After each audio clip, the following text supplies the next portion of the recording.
Hi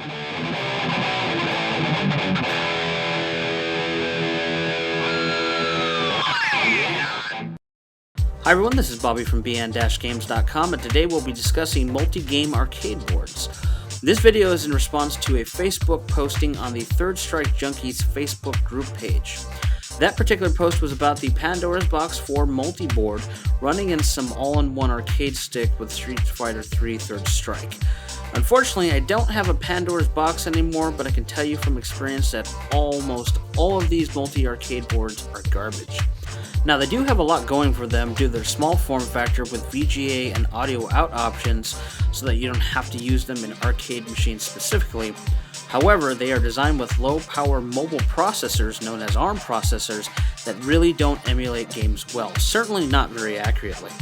They're also all made in China due to obvious copyright infringement and usually go for $80 to $150 depending on how many games come on the board and when they were manufactured. When used in a proper arcade machine, the board is connected via a JAMA connector. If you're unfamiliar with arcade wiring, a JAMA connector is an all-in-one connector that gives power to the board, sends the display video, and also is the button harness for Player 1 and Player 2. The JAMA harness is pretty standard in most Japanese candy cabinets. Today we'll be testing this board in my Sega Aero City cabinet from 1988. Now, one of the big problems with these multi-boards is that they don't come with the proper kick harness ports. Capcom fighting games were 6-button fighters, but the JAMA connector only has the option for 3 buttons, and sometimes 4, depending on the wiring configuration. Original Street Fighter arcade boards had what was called a kick harness port, which was essentially a set of wires that would plug into the board directly to give you buttons 4, 5, and 6 for your kick attacks. You would just wire them to the buttons for Player 1 and Player 2. I had to buy this adapter that was from jamanation.com so that I could wire the kick buttons to play the fighting games on this board correctly. Without it, you cannot play any 4-button plus game correctly.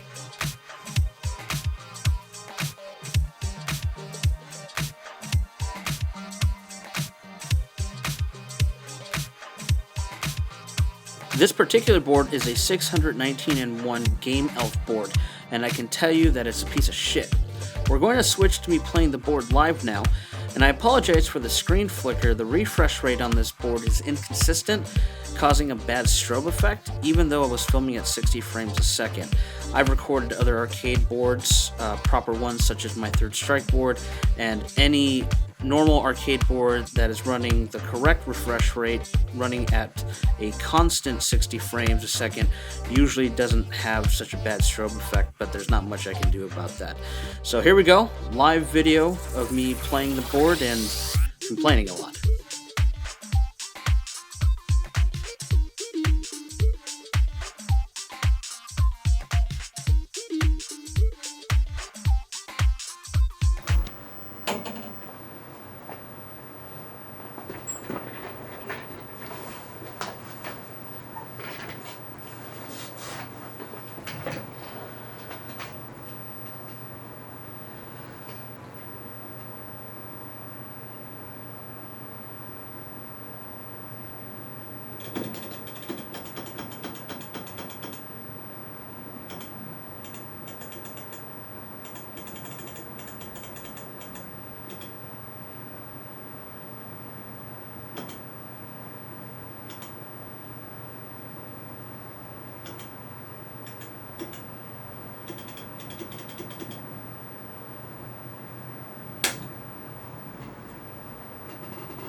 This is Street Fighter Alpha 3.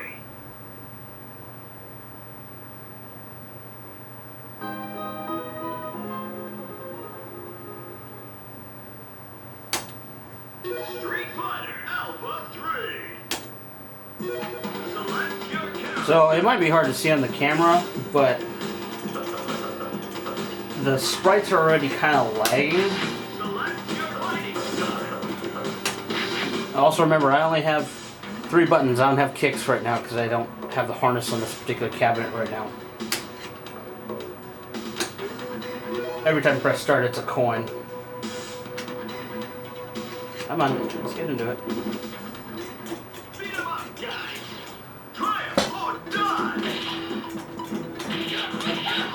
See, it's so slow. There's so much input lag.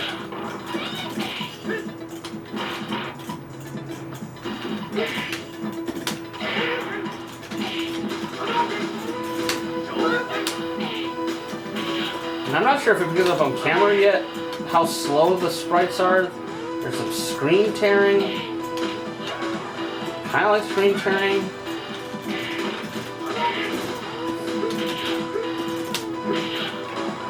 It's also not responding to inputs. I know I said that, but... Hey, fuck. Bitch.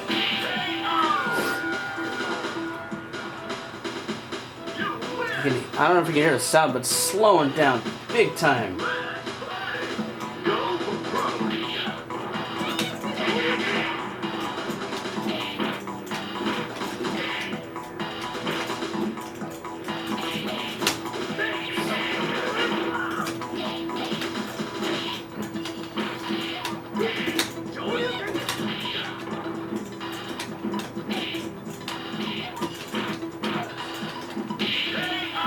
So we're going to switch to a different game. If I push and hold start for 5 seconds,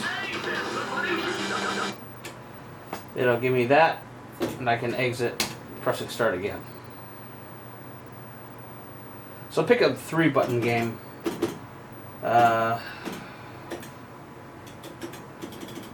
Let's do The Simpsons. In fact, this is a 2-button game if I remember right.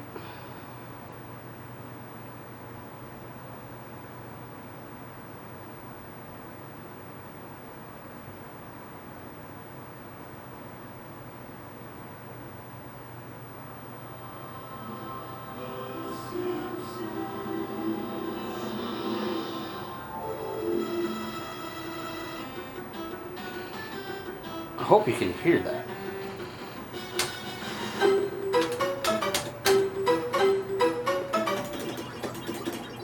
March.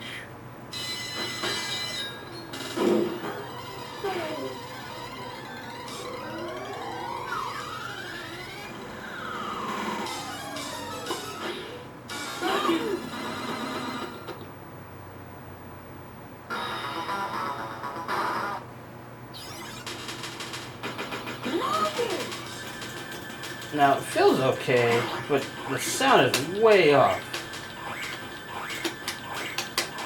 Still, and it's a little slow. Hit me. There we go. I mean, it's playable, but...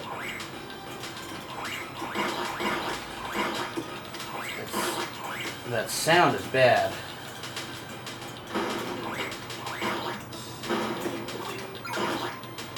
Alright, let's move to something else.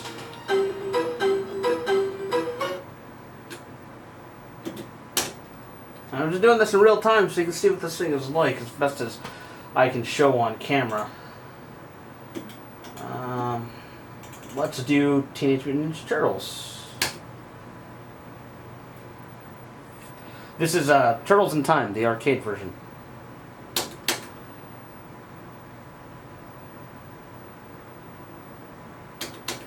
Remember, winners don't use drugs.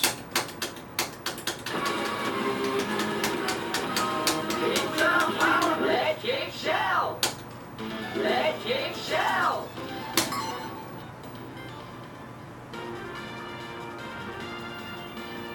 This is April O'Neil reporting.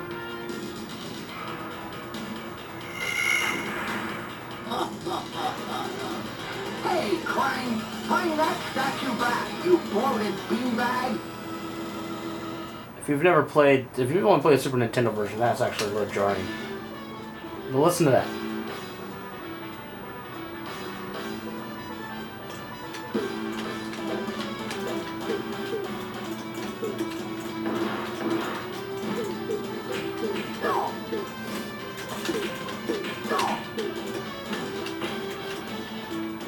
Everything just feels slow and... oh, now it's really dying. I can't even, it's not even well, barely responding. We've got a couple guys on there. I would hate to see, like, in the later levels, This is actually not unplayable, but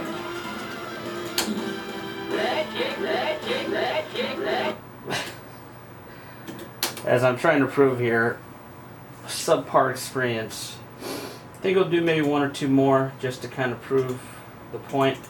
Let's do Metal Slug X, which I have in my Sega Astro City. I actually have a cart for that.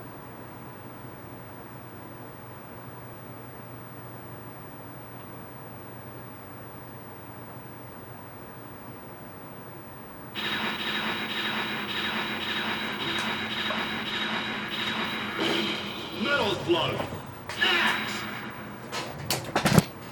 Whoop. Tripod's in the way. I played the original enough on the real hardware on a real MVS cabinet to know that this is not very good. Marco. Mission 1. Start.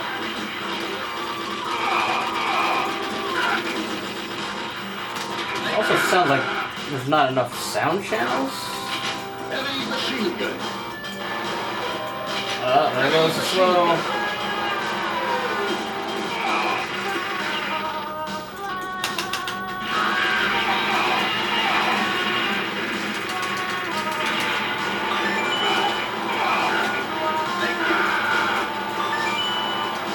Thank you.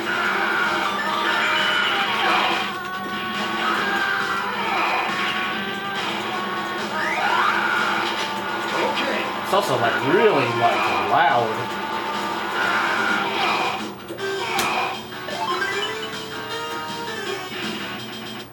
Alright. Let's do I think one more and we'll call it done. Just kinda hammer it home. What do we want? Oh, the other thing. The stupid timer. Can't turn it off on this board.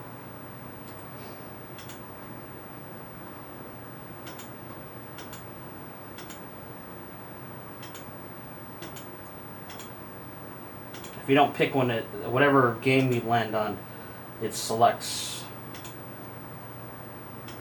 Alright, let's do Windjammers.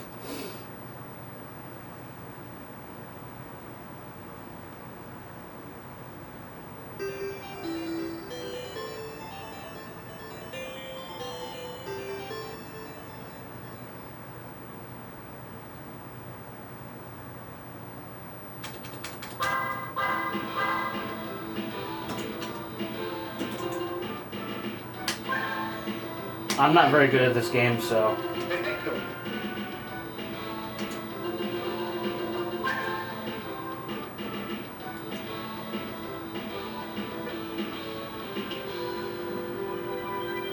Round one.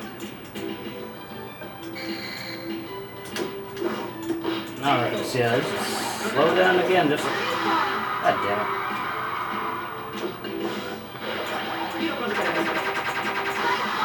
Damn it.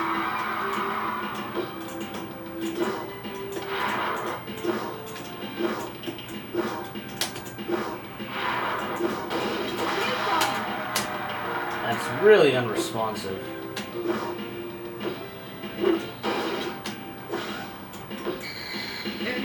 Set. Get ready.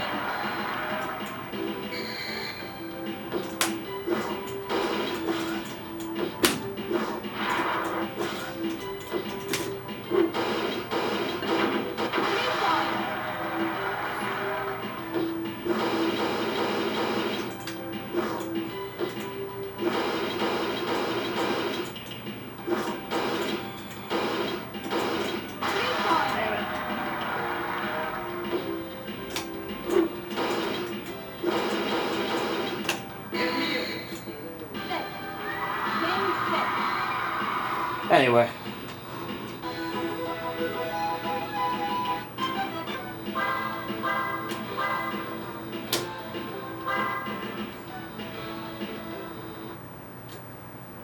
I really wanted to make this video as friendly consumer advice to anyone looking to enhance their arcade cabinet with more games. I generally prefer actual arcade hardware, owning quite a bit of it, but a good multi-game solution is a compelling idea. I really wanted to show that these low-powered multiboards do not cut it for anyone looking for as close to the real thing as it gets without buying expensive arcade accurate hardware. It's really subpar, serviceable to those who really don't care. In my next video in the coming weeks, I will show you how to easily build a small form factor main PC that will give you more games and more options with much better emulation and at nearly the same cost as one of these all-in-one units. I say almost, it's in the same ballpark price-wise. So stay tuned for that video coming soon. If it's not up already by the time you're seeing this, go and check out the channel. Just do yourself a favor, stay away from these cheap low-powered multiboards. You can get a lot more for your money, and I will hopefully show you that in the next video. Please subscribe for more, and thanks for watching.